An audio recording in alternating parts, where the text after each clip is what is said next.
Welcome to the Lost Sci-Fi Story channel. If you're ready, let's begin today's story.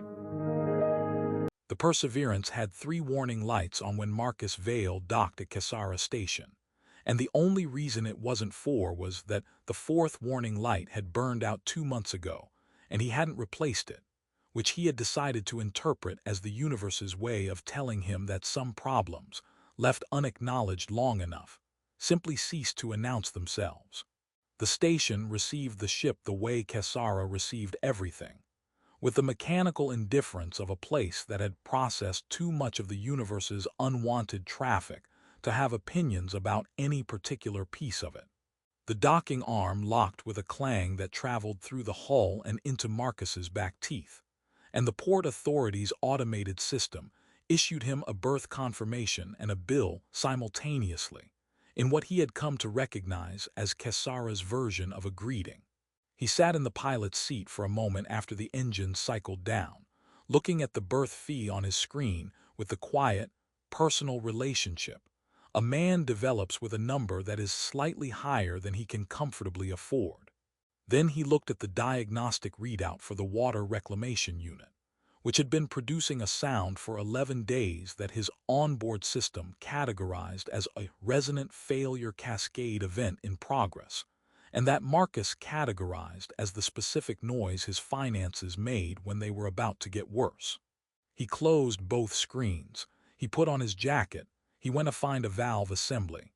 Cassara Station occupied a point in space that appeared on navigation charts as a small, unlabeled symbol indicating a registered way station, and appeared in reality as something considerably more complicated, a layered, spinning structure of accumulated additions and afterthought architecture, bolted together across several decades by people who had needed a place to conduct business that other places had declined to host. It smelled in the way that all stations with imperfect recycling smelled, of metal and processed air, and the compressed biological residue of too many species in too little space. And it was loud in the way that places are loud when the noise is the point, when people want to be heard and not heard simultaneously, which is a condition that generates a particular quality of collective human and non-human sound that Marcus had always thought of privately as the sound of transactions. He moved through the lower ring with the practiced economy of a man who had learned to navigate crowded stations without making eye contact, which was a skill less about shyness and more about the fact that on stations like Cassara, eye contact was frequently an opening bid. He had a parts dealer's address, a budget that he had calculated to the single credit, and a complete and sincere intention to acquire the valve assembly and return to his ship and leave within 6 hours, without having done anything that would complicate his insurance premiums or his continued existence.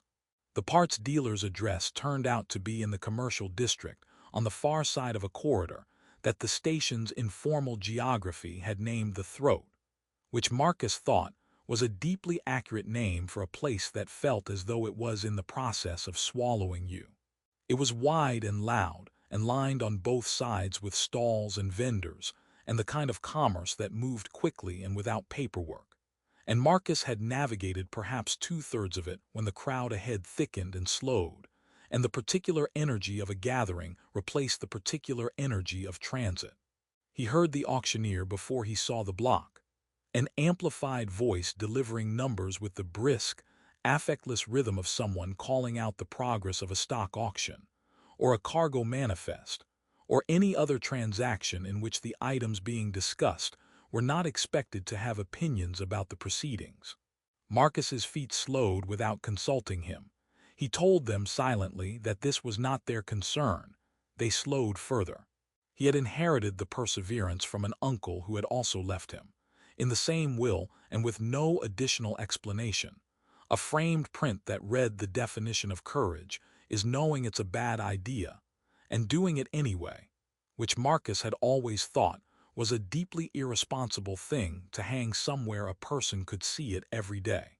He stopped at the back of the crowd. He looked. She was standing on a raised platform at the corridor's far end, her wrists locked in magnetic restraints that emitted the faint, telltale blue pulse of a current setting, calibrated to discourage sustained resistance without producing visible damage. Because visible damage, Marcus understood with the particular clarity of a man who wished he didn't understand things, reduced the final price.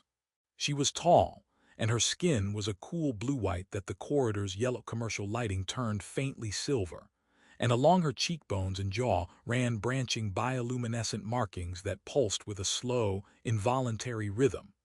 Not a distress signal, not a performance, simply a biological fact of her existence that the current setting of the restraints was apparently not enough to suppress.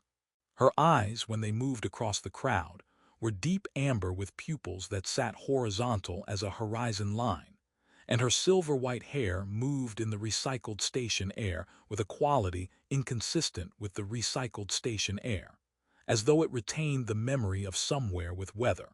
She looked almost entirely human, almost was doing significant structural work in that sentence. The bidding was at 3,000 credits. A man near the front, neck tattooed with a syndicate marking Marcus, had seen on a warrant bulletin 6 months ago, the kind of bulletin that existed to make the reader feel informed without making the subject feel anything, raised a hand with the casual competence of someone who did this regularly and knew where the number was going to end. Marcus performed in approximately 4 seconds, a complete and honest accounting of his situation. One man, limited credits, no backup, a charged pistol that probably needed a new energy cell, and a station where the law enforcement was a strongly held rumor. He constructed a solid argument. He was nearly convinced by it. She turned her head. She looked at him, not at the crowd, specifically and directly at him across the press of bodies, as though she had known precisely where he was standing and had simply been waiting to confirm it. Her markings pulsed once a fraction brighter. The bid reached 4,000. Marcus raised his hand. He would think later. In the 12 seconds it took the auctioneer to register and escalate the bid. That what he had done was either the most human thing he had ever done or the most human thing that had ever been done to him. He wasn't sure there was a difference, and he wasn't sure the distinction mattered, because either way his hand was up and the number was climbing, and somewhere in the back of his mind, his uncle's framed print was hanging where he could see it every day. The magnetic restraints came off with a sound like a small, definitive argument ending, and Salvire did not rub her wrists. Marcus had expected her to rub her wrists. He had been, in some peripheral way, bracing for it, the universal gesture of the recently freed, the physical punctuation that said yes, that was unpleasant, and now it is over. She did not perform it. She stood straight, rolled her shoulders once with the functional economy of someone running a systems check on themselves rather than expressing anything. And then she looked at him with those amber, horizon-line eyes, and the branching marks along her jaw pulsed once, briefly brighter, and she spoke. He was still processing the translator bead's output when his brain informed him that it had, in fact, processed it correctly the first time, and that the sentence he had heard was the sentence that had been said. "I'm sorry," Marcus said. She did not repeat herself. She regarded him with the patient, faintly evaluative expression of someone who has said a precise thing and is waiting for the other party to stop performing confusion and engage with the content. "I was trying to free you," Marcus said. "That was the intention was liberation, specifically. Not," he made a gesture with his hand that he immediately recognized was not clarifying anything for anyone. "Not the other thing." "Your species' intentions," Sale said, "do not override my culture's legal frameworks. The transaction was completed. The obligation is formed." She paused. "I understand this is unexpected for you." Marcus looked at the word unexpected, picked it up, turned it over, and set it back down. "That is a word for it," he said. "Yes." He sat down on the nearest storage crate, because his legs had filed a formal objection to the situation, and he had decided to honor it. The cargo bay's overhead lighting, which had always had the quality of illuminating a scene rather than a person, did nothing to improve the moment. Sale remained standing. The bioluminescent markings along her jaw continued their slow, steady pulse, not agitated, not signaling anything he could read, simply present, the way a heartbeat is present because it is not a choice. "My name is Sale Veer," she said. "Of the Veer Line Third Daughter Navigator's Cast. You purchased me at 6,200 credits." She paused. That was above market rate. Marcus looked at her. "There's a market rate." "There is always a market rate," she said, and something in the delivery of that sentence occupied a space very close to dry without fully committing to the postcode. The syndicate representative at the front would have stopped at 5,000. "I didn't know when he was going to stop," Marcus said. "No," she said, "that was evident." He told her his name. She received it with the same quality with which she appeared to receive all information, filed, assessed, retained, without the social performance of repetition or approval. He asked her, because he had to start somewhere and the somewhere available to him was limited, how she had come to be on the auction block. She told him. A solo survey run at the edge of her people's mapped space, where the syndicate operated in the legal gap between several civilizations' territories, none of which had yet resolved the bureaucratic question of who was responsible for what happened there. She said it without drama, in the register of a navigator reporting a route condition. "Here is the obstacle, here are its parameters, here is where I am now." The markings on her jaw went briefly brighter as she said it, and then returned to their resting rhythm, and Marcus decided that this was something he was going to respect and not mention. "I want to get you home," he said carefully, with the tone of a man trying to be helpful without accidentally activating anything else. "That's what I want to do, get you back to your people." Sale Veer looked at him for a long, considered moment. "Then you must understand," she said, "that returning me to my homeworld without presenting as my husband will result in my execution." The cargo bay was very quiet. The Perseverance made, somewhere in its lower infrastructure, the specific sound it made when the life support system completed a recycling cycle. A low, satisfied hum that Marcus had always found vaguely reassuring, and that currently felt like an editorial comment. He said with great care, "Could you walk me through that?" She did. The purchase transaction, under the law of her people, constituted a completed betrothal contract, an act of formal acquisition that carried with it the full weight of lineage obligation. A woman of the Navigator's caste returning home after capture required a recovery narrative, and the recovery narrative required a recovered-by party. Arriving with the man who had purchased her, in that capacity, completed the narrative. Arriving without him, or with him denying the framework of the transaction, produced a different narrative entirely. One with a formal designation and a formal consequence, neither of which left room for appeal.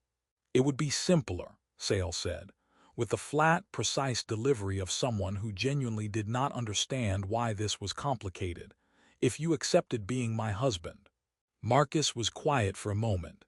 Then he said, "I also bought a valve assembly today. Before this, I left a deposit on it. I should go pick that up." He paused. "I mention it because it's the only part of today that went according to any kind of plan, and I feel I should acknowledge it."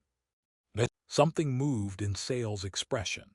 Not a smile, something quieter than a smile and faster, and in the vicinity of a person noticing that a thing is faintly absurd without yet having decided whether absurdity is an appropriate response to their situation. Her markings pulsed once. "The valve assembly," she said. "Water reclamation unit," Marcus said. "Resonant failure cascade event in progress. The diagnostic system is quite specific about it." "You docked at Kesara Station for a water reclamation component," Sale said, "and you left with me." "I did," Marcus said. She looked at him with the full, unperformative attention of someone for whom attention was a serious practice. "You depleted your operational budget," she said. It was not a question.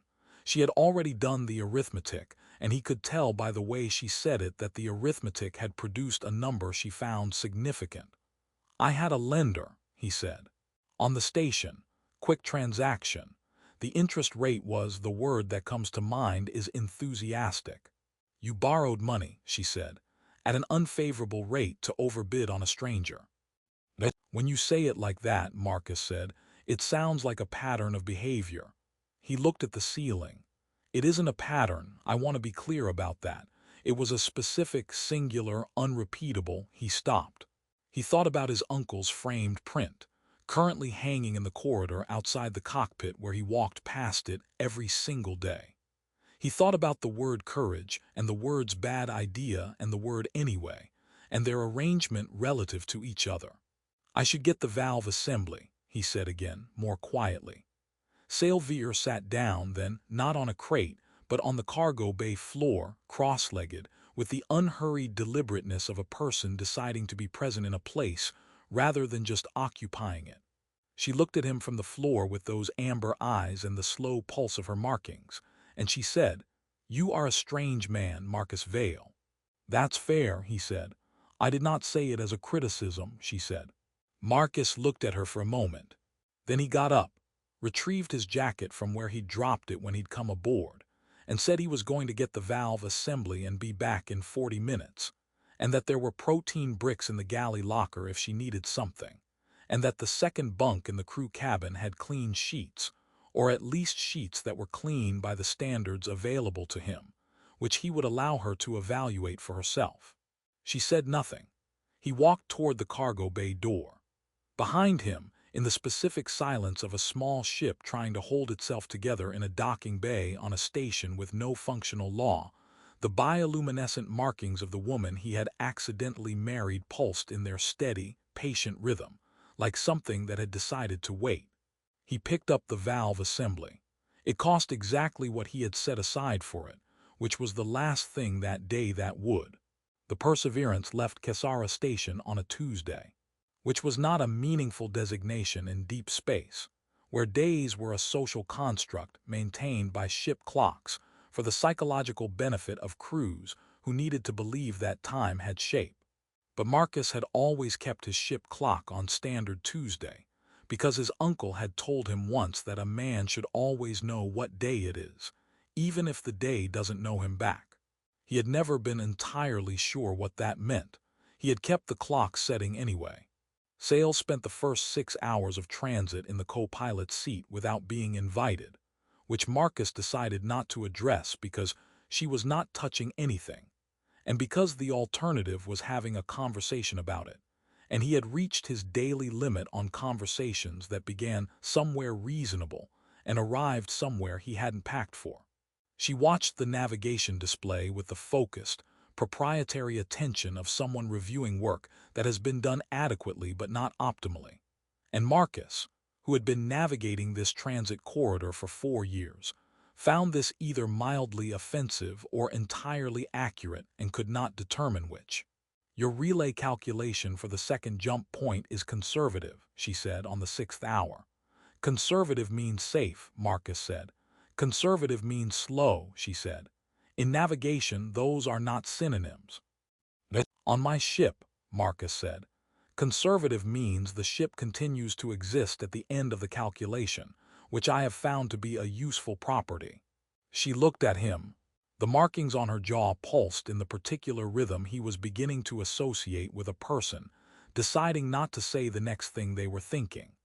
He found this, unexpectedly, reassuring that she had a next thing, and was choosing not to say it was evidence of a social filter he had not been entirely certain she possessed. They ate in the galley on the second day in the comfortable silence of two people who have run out of reasons to be formal and have not yet decided what replaces formality. Sale had found raw components in the supply locker and made something in a small pan that smelled faintly of minerals and something green, and she ate it with the contained, private quality of someone reclaiming a small, ordinary thing. Marcus ate a protein brick and did not comment on the smell, which he felt deserved acknowledgement in some private ledger of his personal achievements. On the third day, she asked him how long he had been in freight work, and he told her. The abbreviated version first. then the full version when she received the abbreviation without the polite signals that usually indicated a person was satisfied and he should stop. The full version involved the colony, the uncle, the will, and a sequence of financial decisions that had produced the perseverance and the debt, and the particular life of a man who moved other people's things between places, while his own things stayed wherever he'd left them. She listened with the complete, unperformative attention of someone who considered listening an act rather than a pause between speaking, and the markings on her jaw brightened gradually as he talked, in small increments he noticed, and she appeared unaware of. He asked her about the navigator's cast. She told him, and what she described was not what he had expected, which was a technical role, a job title with a uniform, but something older and less separable from the person performing it. A lineage function wound so thoroughly into her people's understanding of what it meant to move through space that the knowledge of roots and the obligation to carry that knowledge had become, over generations, indistinguishable. Navigators did not retire. They transmitted. The knowledge passed from navigator to navigator through a formal transfer ceremony at the end of a life, which meant that somewhere in Sail Veer was root memory that predated the current configuration of at least 2 star systems she could name. That's in you, Marcus said, physically. In the long-term memory architecture, she said. Yes. How much of it? She considered. 11 generations of survey data, approximately 40,000 mapped routes, and my grandmother's opinion of a particular debris field in the outer castle corridor, which she found personally offensive and annotated accordingly. Marcus looked at her. Your grandmother left notes in your memory. Strong notes, Sale said. She had opinions about debris fields. It was the first thing she had said in 3 days that was not precise and stripped and delivered with the flat efficiency of a navigation report. And the surprise of it produced in Marcus a laugh that was entirely genuine and arrived before he could decide whether it was appropriate. Sale watched him laugh with the expression of a scientist observing a reaction she had predicted but not timed, and the markings on her jaw pulsed once, warm and fast. On the 6th day, he made a navigational error rerouting around a debris cluster, and the detour added 4 hours to their transit. And when Sale came to the cockpit, and he showed her what he had done, she sat in the co-pilot's seat and pointed to the place in the calculation where the error lived. And it was so clean and specific that Marcus could only look at it for a moment in silence. You could have just said, I told you, he said. I did not tell you, she said. I told you the calculation was conservative, the error is different, efficient because he did the same, and that she would say things with complete directness that a different person would have spent 3 conversational approaches circling before landing on, and that this quality, which he had initially experienced as slightly alarming, had begun to feel, in the way that things feel when you have recalibrated to them, like a form of respect. He had also learned that she found human indirectness genuinely baffling in a way she did not mask. When you said, we'll figure something out this morning, she said. Over tea she accepted but did not drink. What information were you conveying? Reassurance, Marcus said, primarily. That we will figure something out. That I'm not panicking about the situation. That it's manageable. Is it manageable? Marcus looked at the tea. That part I'm less certain about. Then the statement contained a false component. The statement contained an aspirational component, he said. Humans do that. We say the thing we're working toward as though it's already slightly true to make the working toward it feel less vertical. She was quiet for a moment. The markings on her jaw pulsed in the rhythm he'd learned meant she was processing rather than disagreeing. That is inefficient, she said, but I think I understand the function. High praise, Marcus said. It was not praise, she said. It was classification. But the markings pulsed once briefly in the fast, warm way, and she did not look away.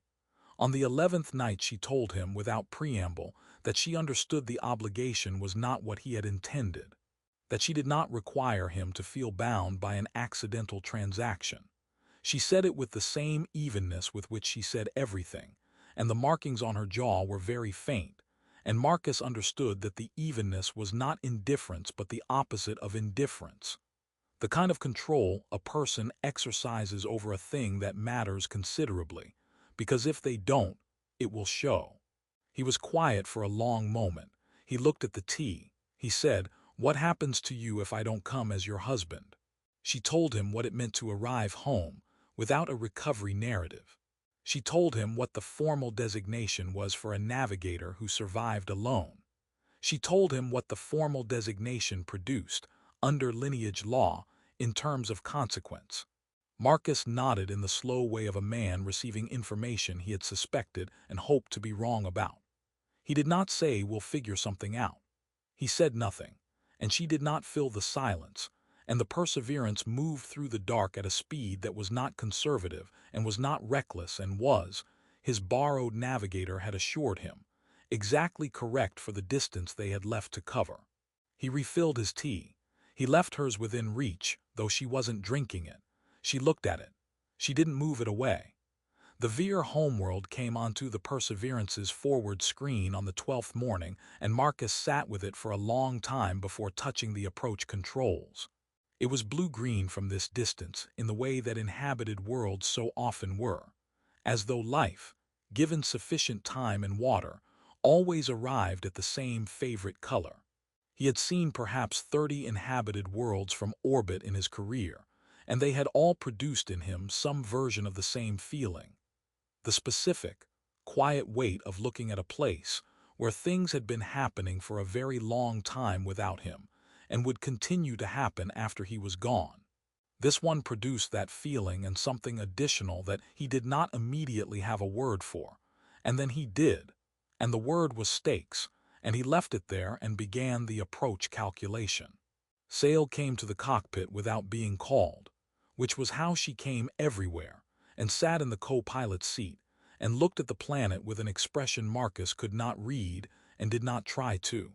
Her markings were brighter than he had seen them in 12 days, not the fast, warm pulse of the galley and the tea, something steadier, something that had been building the whole transit and had arrived at whatever it was going to be.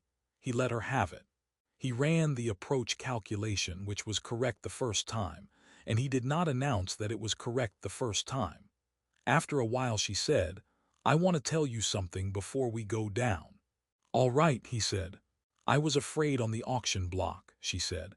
"I was not going to perform it for that room, but I was afraid." She looked at the planet. "I saw you at the back of the crowd because I was looking for someone who looked like they hadn't decided yet.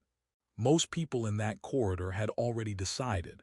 You were still deciding. I thought," she stopped, started again. "I thought if I could find the person who was still deciding and I could look at them before they finished deciding, there was a chance." Marcus was quiet for a moment. That's an extraordinarily precise calculation to run in those circumstances. "I am a navigator," she said.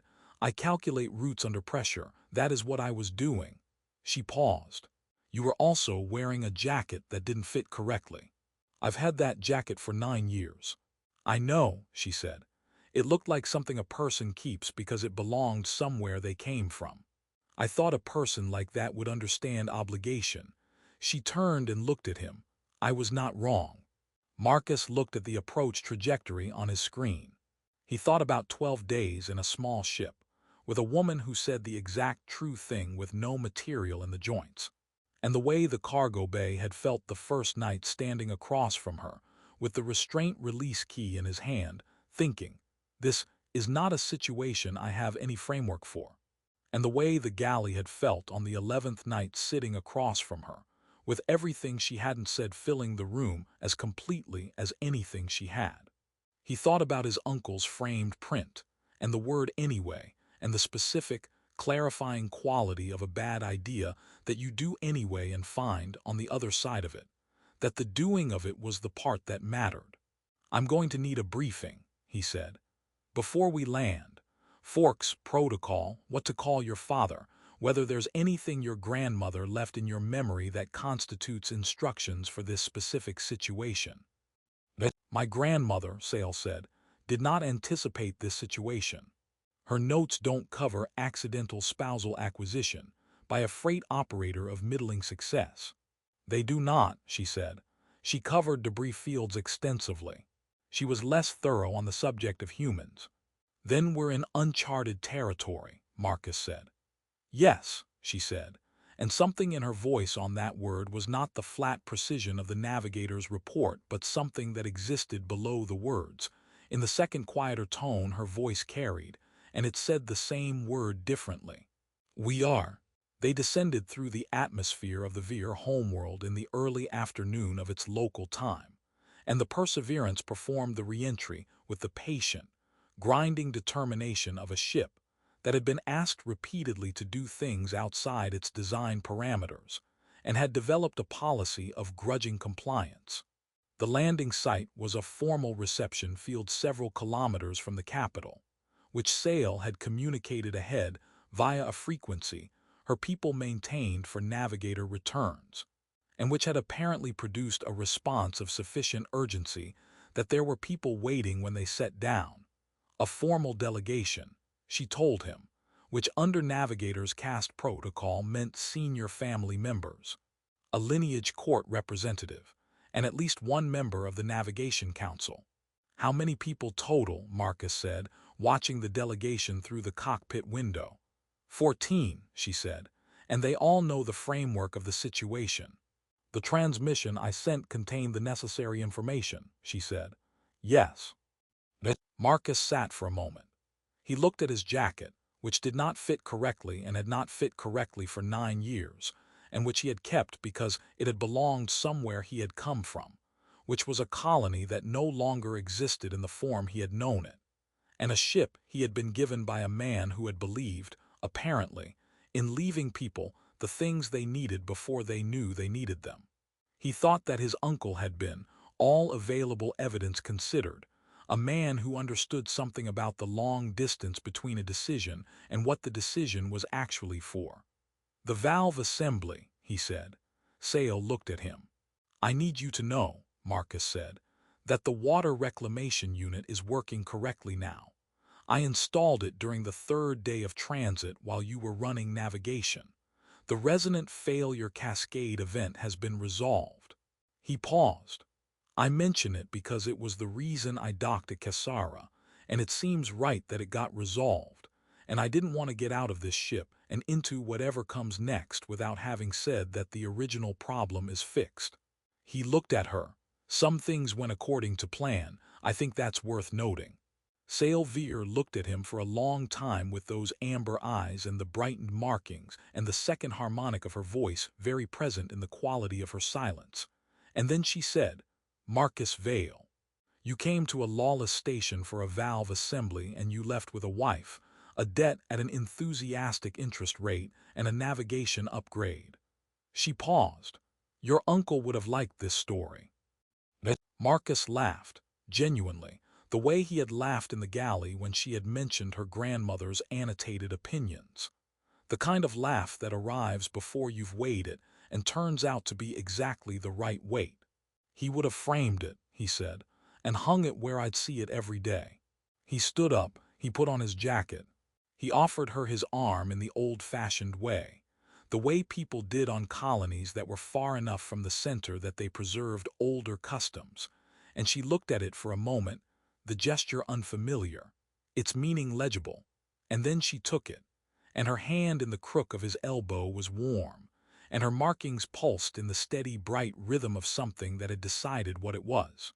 They walked down the loading ramp together into the afternoon light of a world he had never seen before, and she had not seen in months, toward 14 people who would evaluate and measure and apply the full weight of a legal framework to a transaction that had begun as something else entirely.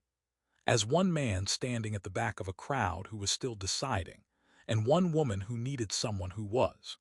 The delegation waited.